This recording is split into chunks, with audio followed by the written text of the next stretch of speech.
Shabbat Shalom a todos, mais uma vez. Hoje é 4 de Adar, 5.783.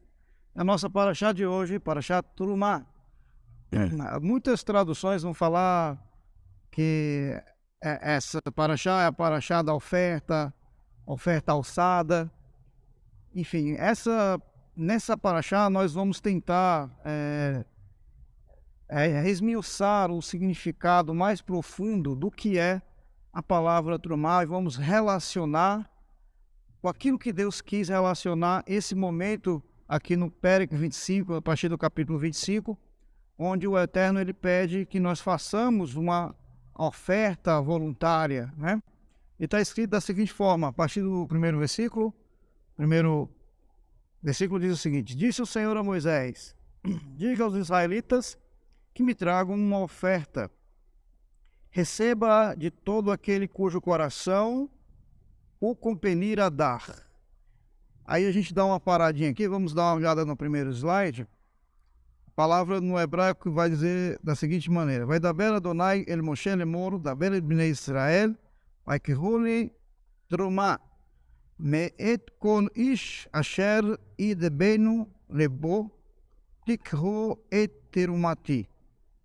Ele continua dizendo para todo aquele que o coração se mover, como está a tradução em algumas Bíblias, traga a minha oferta, a minha oferenda, turmati. Porém, em amarelo nós colocamos aqui idabenu lebo, que significa aquilo que nós falarmos, aquele ao qual nós falarmos ao coração.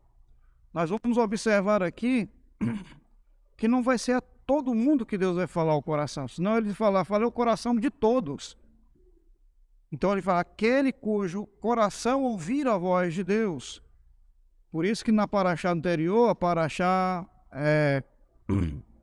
Mishpatim, foi dito, Naseh venishma, faremos e ouviremos. Como que nós vamos fazer antes de ouvir aquilo que Deus está pedindo? Porque Deus fala ao coração do povo de Israel.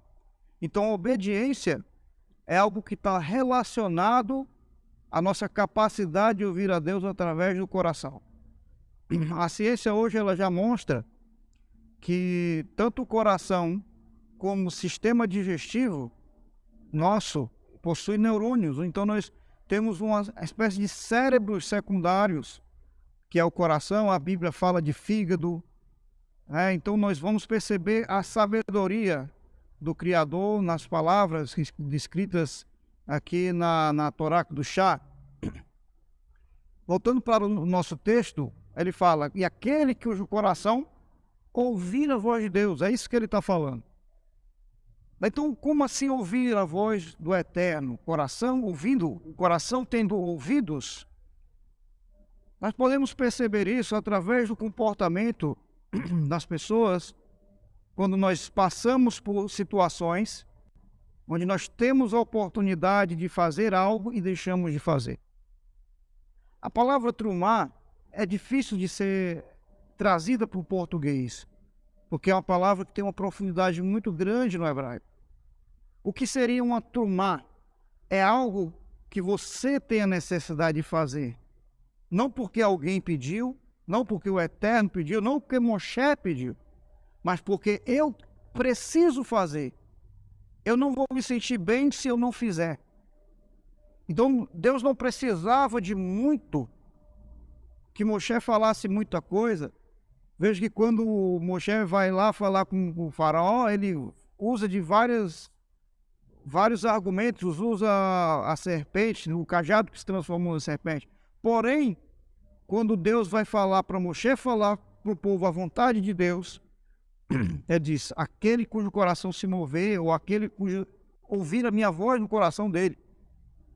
Então, é algo que não é algo que o Eterno diz, imponha isso ao povo de Israel. Não é como, por exemplo, a guarda do Shabat, onde nós sabemos que naquela época, se não fosse guardado o Shabat, o indivíduo que transgredisse o Shabat deveria ser morto. Então, nós vemos que a trumá é uma oportunidade que eu tenho. Sabe, aquele momento em que você tem a oportunidade de fazer algo e que se você não fizer, você sabe que você vai ficar ali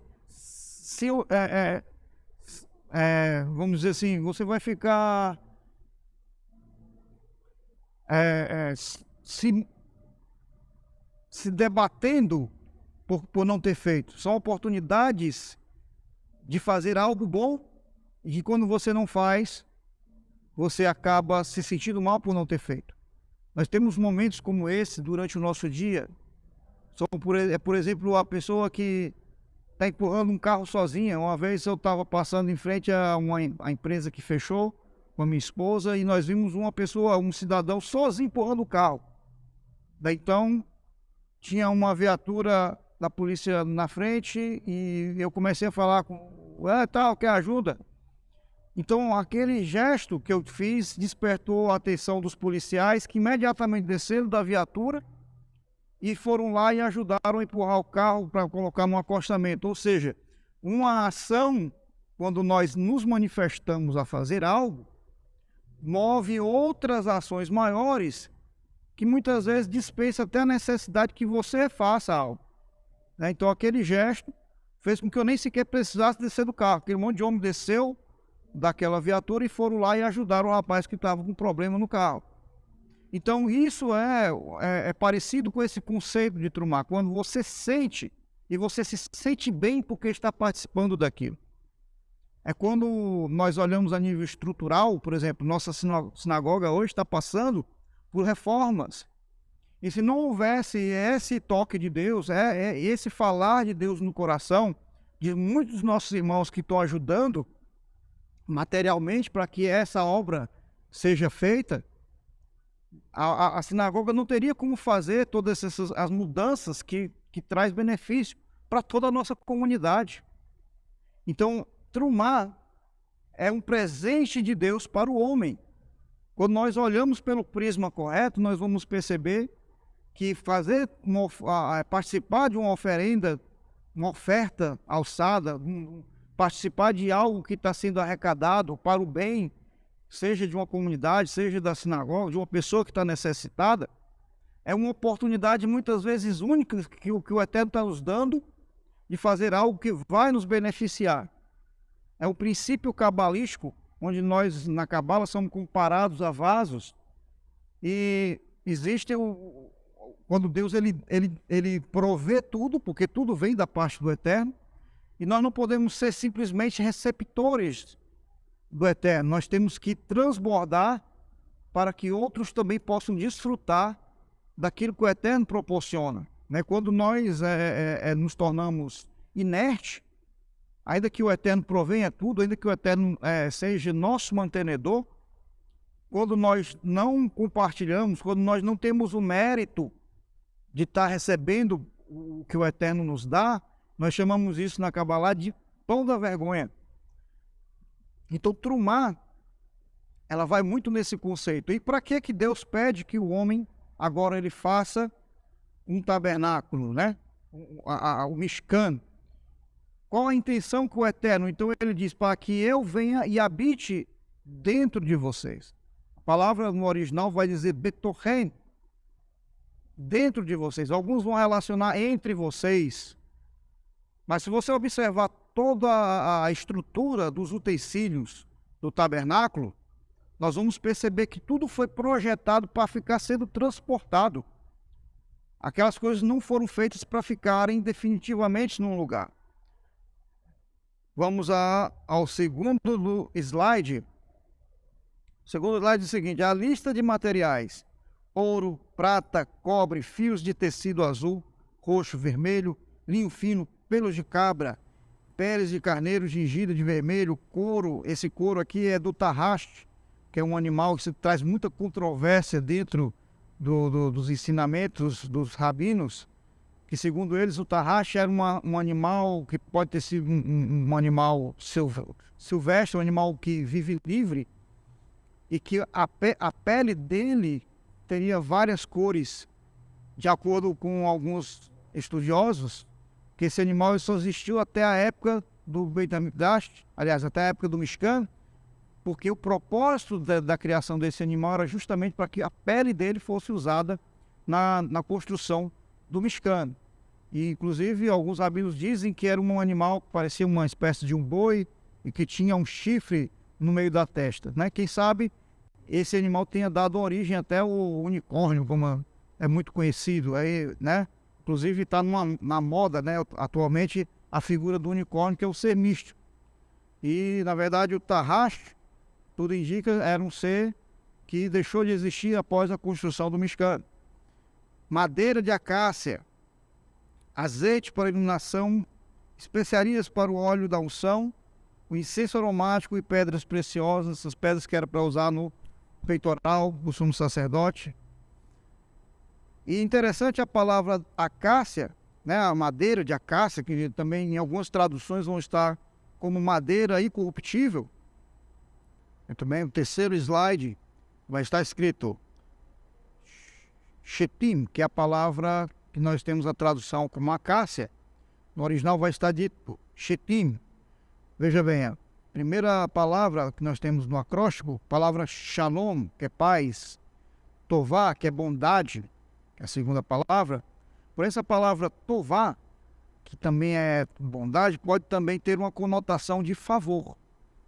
Por exemplo, quando eu digo em Tovot, eu estou falando sem favores. Então, isso aqui tem um sentido muito mais daquele que se dá, aquele que é prestador de favores, aquele que está disposto, aquele que está proativo a fazer o bem. E abaixo do Tet, nós temos Yeshua, que é salvação. E por último, Mehilá, que é perdão. Né? Então, nós percebemos que por trás desse elemento, que é a madeira de acácia, também conhecida como madeira incorruptível, nós temos esse acróstico muito importante e que não tem como nós discutirmos sobre essa madeira ser uma simbologia também do Mashiach, que é incorruptível, né? E que é o príncipe da paz, que é bondade, que é a salvação, né? E que por meio dele nós alcançamos a Mehilá, que é o perdão. Inclusive tem uma canção que é feita na Neilá, que é o último momento do Yom Kippur, que é Nora Mehilá, não tema o perdão, né? Então está tudo muito bem conectado, Baruch Hashem. Então, voltando para a grande pergunta, né? Qual era a real intenção do Eterno na criação desse Mishkan, né? O Eterno, ele precisava que o homem construísse uma casa para ele. O Eterno, ele precisava que o homem doasse a matéria-prima da casa. Nós percebemos que é algo muito maior do que isso. Logo nós já falamos sobre isso, que ele falou Betochen, ele quer habitar dentro do homem. E o Mishkan, ele é uma tipologia do homem. O homem, ele é móvel, né? O homem, ele está sempre se movendo, está sempre se deslocando. E nós vamos perceber que os próprios elementos que estão dentro do Mishkan, todos têm hastes, né? Todos eles têm varas para que eles possam ser transportados. Então, tudo isso está dentro do princípio que Deus coloca na criação do Mishkan, quando Deus leva Moshe em cima do Har Sinai e revela para ele algo de forma transcendente, né? Porque o Mishkan, ele tem tanto é uma tipologia do homem, como ele é uma tipologia da criação. Então vamos para o próximo slide. Aqui nós temos as medidas já convertidas em metros, né? 50 metros de comprimento, 25 metros de frente. E tem todas as medidas aqui do Mishkan. E agora vamos ao significado dos utensílios que estão contidos dentro do Mishkan. Os utensílios do Mishkan representavam os vários órgãos e sentidos do homem. A Arca da Aliança, que continha tábuas do testemunho, correspondia à mente e ao dom da fala. Aí nós vemos aqui dentro da arca, a presença aqui na figura, nós percebemos as duas luvot, a vara que foi usada para abrir o Yam Suf, e o vaso com a presença ali do man, são as testemunhas da grandeza do Eterno, né? E nós temos aqui a figura da menorá. A menorá que era acesa diariamente, representava o sentido da visão. Baruch Hashem. Próximo slide. O Aron HaKodesh. O Aron HaKodesh, a arca sagrada, ou a arca da aliança, era o ponto focal do tabernáculo, o local de maior santidade, pelo fato de abrigar as tábuas da lei e a Torá, o testemunho da aliança eterna selada no Monte Sinai, entre Deus e o seu povo. E era também um caminho para a mais elevada dimensão espiritual, pois como está dito na Torá, o Eterno se comunicaria com Moshe por sobre a arca. A arca nós podemos observar algo interessante. Observe que Deus ele começa a listar os materiais da construção do Mishkan daquilo que é mais valioso, né? O ouro, a prata, o bronze. E na hora da execução, na hora da construção, de materializar tudo aquilo, ele começa também por aquilo que é mais importante, que era, no caso, você vê que ele vai começar pela arca. Então nós vemos que ele segue todo um cronograma. E é dito também, queridos, que o Mishkan ele é uma tipologia da criação do Eterno. E aí você vê que há dois sentidos, né? O homem em direção àquilo que Deus criou, aliás, Deus em direção àquilo que ele criou, da mesma forma o homem em direção ao Eterno. Você vê que Hashem ele vem de cima de Keter até Malhut, ele vai criando até chegar na figura do homem. Percebemos que aqui há uma inversão. Ele cria o homem, que era o elemento principal da criação, ele cria por último. Já quando nós temos aqui o Mishkan, ele começa com o elemento principal, que é o Aron HaKodesh. Por quê? Porque nós temos dois sentidos, um oposto ao outro, que eles vão indo de encontro um com o outro. Inclusive a obra do Bahir, que é do Rabino, esqueci agora o nome do autor do Bahir, que ele vai falar sobre o parentesco, que o Eterno ele se atrai com aquilo que se aparenta a ele. Então, quando o homem ele começa a se aparentar a Deus, ele se aproxima de Deus e o Eterno se aproxima dele também. Então, o Mishkan ele vai simbolizar muito isso. Tanto é que nós temos etapas, né? O Mishkan está dividido em 3 etapas, né? Tem um pátio externo, onde o homem ele faz o sacrifício animal. No caso, lembrando aqui, o rabino que escreveu a obra do Bahir é o Rav Neunia.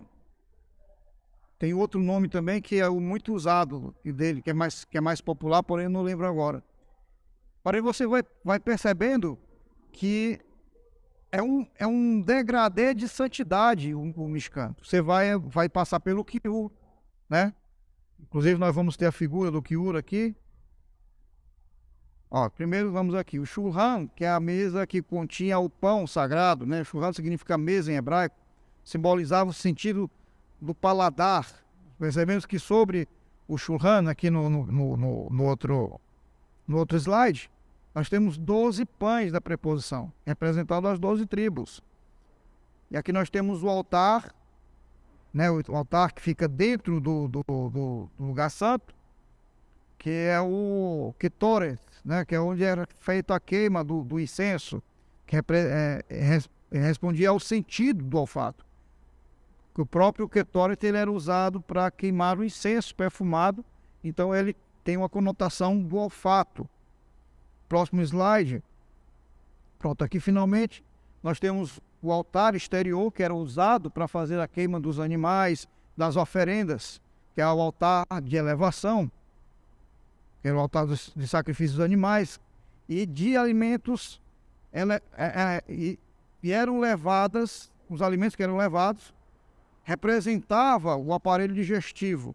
Como eu falei ainda há pouco, hoje a ciência já sabe que também o aparelho digestivo é uma espécie de cérebro, ele também possui neurônios, né? Então, tudo isso está ligado com as faculdades cerebrais, com o coração. Tudo isso envolve sentimento, envolve os níveis da alma. Uma coisa que difere o homem das demais criações é que o homem, ele a partir do terceiro nível da alma, agora ele consegue ter conexão com o eterno. Você vê que os animais, ele conseguem entrar em nível, eles têm 2 níveis de alma, Nefesh e Ruach. Já o homem já tem a Neshama e sucessivamente, até o 5º nível da alma. Então isso já é uma diferença entre as demais criações que o homem tem. Outra diferença que o homem tem entre toda a criação é a capacidade de falar e aquilo que torna ele mais parecido com o eterno, que é o poder de criar. Deus deu ao homem a capacidade de criar. O homem criou o carro, o homem criou o avião. A câmera, a qual você está me vendo hoje, é criação do homem. Então Deus deu esse poder divino para o homem. E também algo muito mais importante do que isso, que foi a capacidade de prover, que nós vamos falar disso daqui a pouquinho. Nós vemos aqui agora ainda no slide o Kiur Nehoshet, que significa a pia. A tradução na maioria das vezes vai dizer de bronze, mas na verdade é de cobre, a não ser que bronze e cobre seja a mesma coisa. É o único objeto de grande porte que não demonstra ligação especial com o homem. Porém, é tão importante quanto.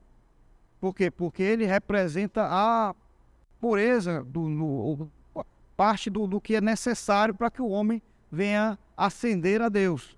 Você vê que antes do homem adentrar o lugar santo, ele tinha que passar pelo Kiur, de fazer a lavagem dos pés, lavagem das mãos, que inclusive o Mashiach, ele mostra isso também na Brit Hadashah, ele lavando os pés dos apóstolos e tudo mais. Então, o Kiur também tem a sua importância. Agora, observe que, diferentemente dos outros utensílios, dos outros objetos que nós apresentamos aqui, o Kiur, ele não possui uma vara lateral ou 2 varas laterais para ser transportado. Ou seja, ele era transportado junto com os outros objetos normais. Então ele já tem ali um nível de importância mais, vamos dizer assim, menos observado, Ele não era que ele exigia todo um cuidado, um manejo na hora de ser transportado. Por quê? Porque a partir dele começava a purificação. Os outros elementos, os altares, a menorá, eles por si já exigiam que o homem estivesse num processo de santidade. O altar era sacrificado os animais, e ali era uma oferta de elevação. Então tinha ali um poder sobrenatural já sobre aqueles objetos. Então vamos ao próximo slide. Vamos falar sobre o microcosmos do universo. Os 3 domínios o Midrash e a Kabbalah descreve o Mishkan como um microcosmo do ser humano, do universo físico e da criação como um todo. Nós vamos observar que são 3 ambientes. E por último nós temos o Santo dos Santos, e ali dentro, o Kodesh HaKodashim, você vai encontrar o que? A Arca Sagrada, o Aron HaKodesh. Nós já falamos e mostramos o Aron HaKodesh aqui nos slides. Porém, observe como o homem era tão diferenciado, tão privilegiado, e como o Mishkan tinha tanto a ver com o homem, que, de acordo com o Talmud, nem os anjos podiam ter acesso ao Santo dos Santos, ao Kodesh HaKodashim. Somente o sumo sacerdote, o Kohen Gadol, e um dia só por ano, que era no Yom Kippur. No Yom Kippur, o sumo sacerdote, ele adentrava até o lugar mais sagrado do Mishkan, onde ficava ali a arca da presença de Deus. Sobre essa arca, a tampa da arca era feita com um caporet. A palavra caporet vem de capará, que significa cobertura, representando que Deus fez cobertura sobre o pecado do povo. Nessa paraxá, dentro dessa cronologia, nós não vamos ver ainda o pecado do Egel Zahav, que é o bezerro de ouro. Porém, lá no capítulo 35, ele vai falar tudo de novo sobre a construção do Mishkan. E ali já vai estar esclarecido algumas questões relacionadas ao caporet. Porque o caporet ele foi feito com ouro doado pelos filhos de Israel vamos dizer assim, pela oblação, pela culpa do pecado de terem construído o bezerro de ouro. Né? Dali, nós sabemos sobre aquele caporet, sobre aquela tampa da arca, existiam 2 querubins, e ali eles de frente um para o outro, e no meio daqueles 2 querubins, a voz do Eterno, a Shekinah do Eterno também saía ali do meio. Então Deus falava dali do meio do caporet, do meio ali do Aron HaKodesh. Então aquilo ali era o que havia de mais sobrenatural na época de Moshe, né? Na época de Aron, que era o sumo sacerdote. O Aron era quem via tudo aquilo acontecendo, somente ele adentrava aquele lugar. Só ele tinha autorização para entrar naquele lugar, nem os anjos, ninguém mais tinha acesso. E era somente uma vez por ano, né? No Yom Kippur, onde o homem é elevado à condição de anjo, algo sobrenatural, e está dentro dessas 3 divisões. Vamos ao próximo slide, que nós temos aqui uma percepção melhor. O Maimônides descreve o universo como consistindo em 3 estratos, né? Aqui nós vamos perceber que tem o pátio externo, depois nós temos o santo lugar, o santíssimo, nós temos o lugar santo e depois o santo dos santos, o Kodesh HaKodashim. E aqui descreve a matéria não refinada, isso de acordo com o princípio do Maimônides. As 3 divisões são matéria não refinada, a terra e todos os seus seres terrestres, a matéria refinada, que é as estrelas, os corpos celestes, os seres puramente espirituais, entidades que não possuem matéria, como os anjos, por exemplo. O tempo também pode ser dividido em 3 domínios. Os 6 dias de trabalho, são dias comuns, que correspondem à matéria não refinada, o Shabat, que é o dia sagrado, que é matéria refinada, e Yom Kippur, que é o Shabat do Shabatot, né? Que seria o dia mais sobrenatural para todos nós. Então nós vemos aqui, da mesma forma que o Mishkan era dividido em 3, também o Eterno divide o tempo em 3. Os nossos momentos, para aquele que vive o judaísmo, também é algo muito sobrenatural. Muito bem, o último slide.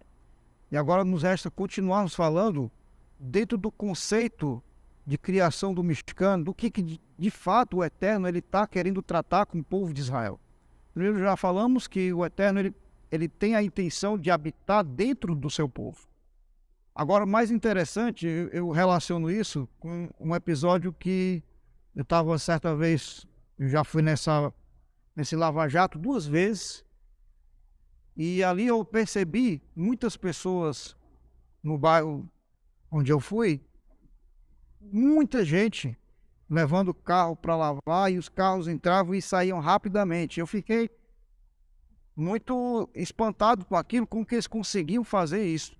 Porque eu costumava levar carro no lava-jato, passava uma tarde inteira esperando o carro ser lavado.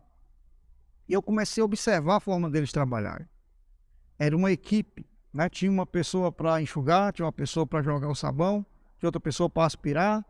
Então cada um fazendo, e eles faziam de forma sincronizada. Um pegava o carro e ia jogando para dentro, um carro ainda em movimento, o outro já jogando o sabão em cima do carro. Então eles estavam agindo como se fosse um organismo único. E aquilo ali me espantou muito. E a verdade é que o Eterno está requerendo, com essa paraxá, Trumá, que é um presente para nós, é que nós venhamos agir como um organismo. Que nós venhamos olhar a necessidade e não ter que perguntar se você está precisando de ajuda. É chegar e fazer, agir, ação. É isso que o Eterno está nos ensinando com essa paraxá. Que nós não venhamos só ser observadores, mas que nós venhamos nos tornar parte com aquilo.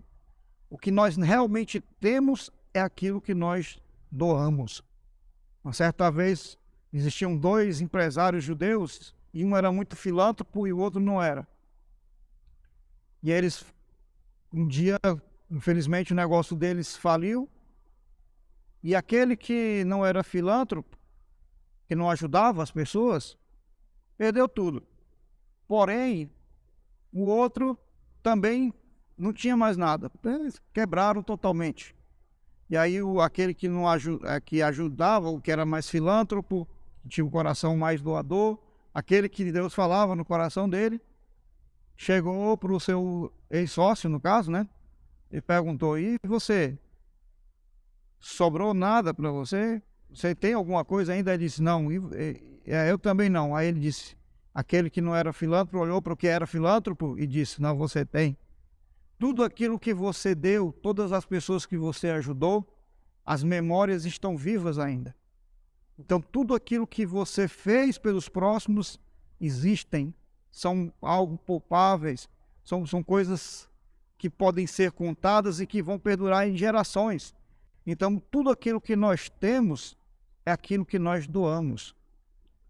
Uma certa vez, o Rav Akiva, ele estava com mais um amigo, um outro rabino, eles estavam buscando doações, mantimentos para ajudar os alunos de uma yeshivá muito carente. E eles foram numa cidade onde morava um judeu muito rico chamado Barbushin. E ali, quando eles adentraram, logo a primeira casa dentro da cidade era a casa desse judeu Barbushin. E aí eles chegaram muito perto da casa e escutaram a voz desse judeu falando com o filho dele: vá ao mercado comprar verduras. E o filho dele perguntou para ele: qual tipo de verduras? Aí ele disse: as mais baratas, compra as mais desidratadas, que geralmente eles vendem pela metade do preço. Então eles olharam um para o outro e disseram: esse não vai ajudar com os donativos que nós precisamos.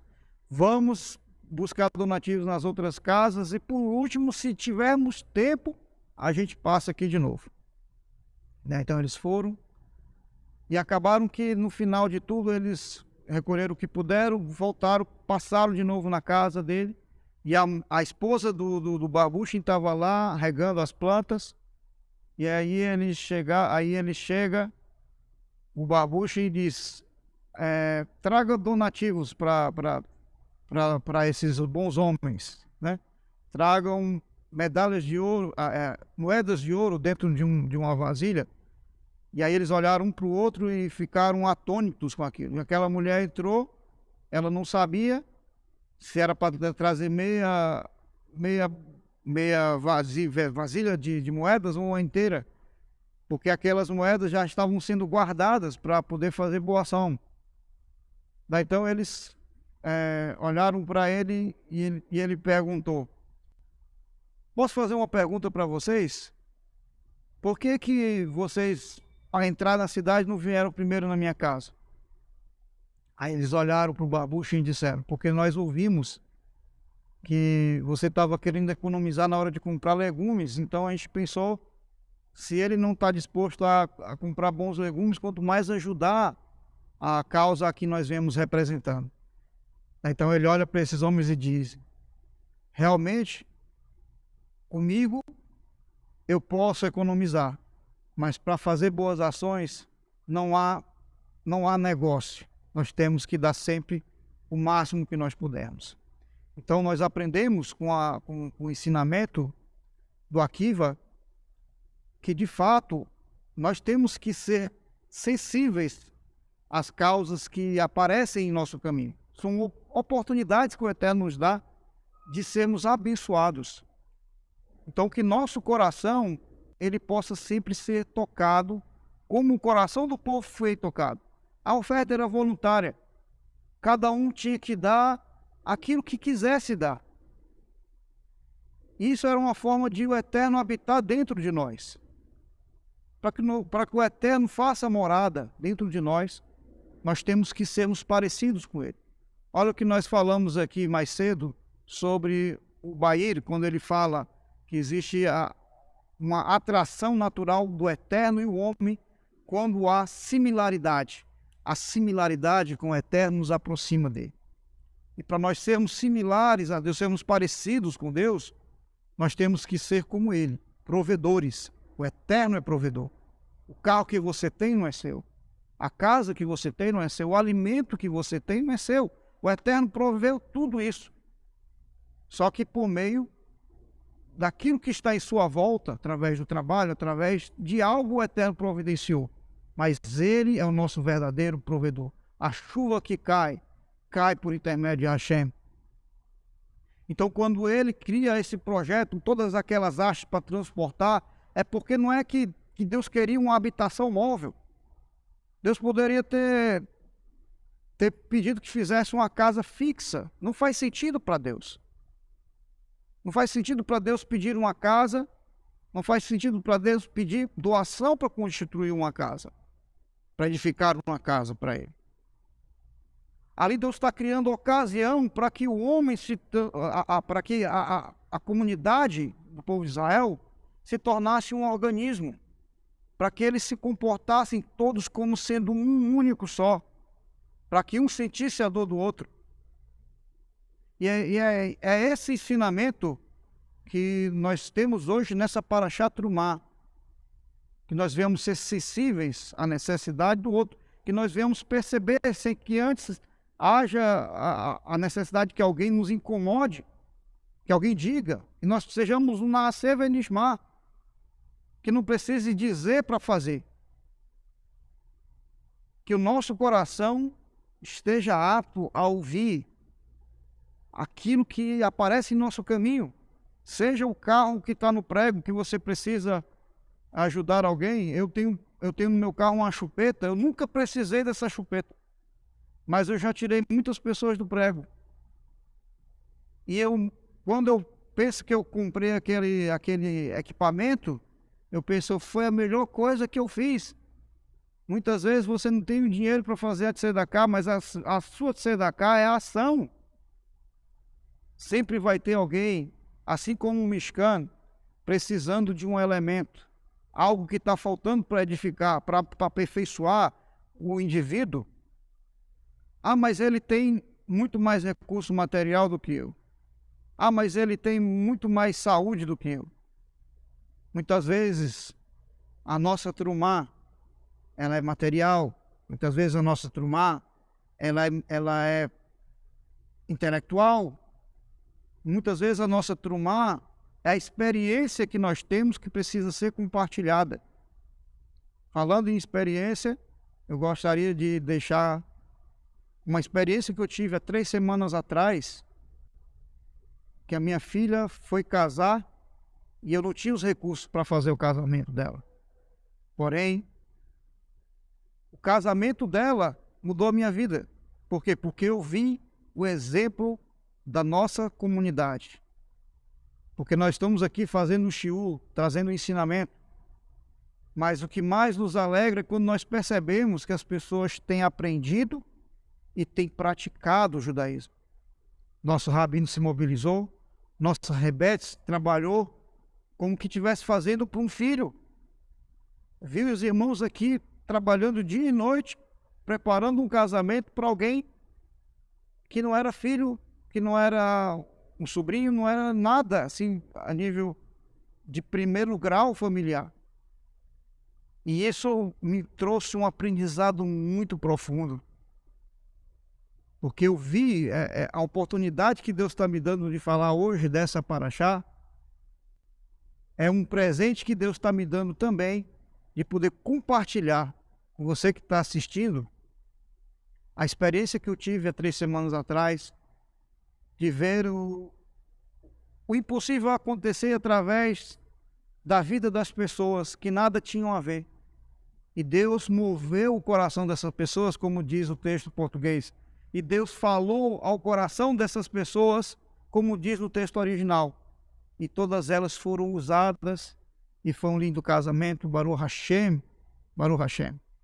Então eu sou muito grato e que essa Parashá Trumá, ela lhe faça perceber a importância de estarmos sensíveis à necessidade do outro, que o Mishkan que vai ser edificado hoje, nos dias de hoje, é nós ajudarmos a nossa sinagoga e ajudarmos também e investirmos um no outro. Porque cada um de nós é um mexicano.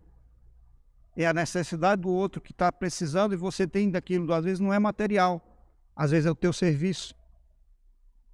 Como, por exemplo, o que é que o homem, um jovem de 13 anos, o Betsalel, que não tinha o que dar, mas ele tinha o talento que Hashem deu para ele, o discernimento que Hashem deu para ele, e ele fez um trabalho fantástico, um garoto de 13 anos.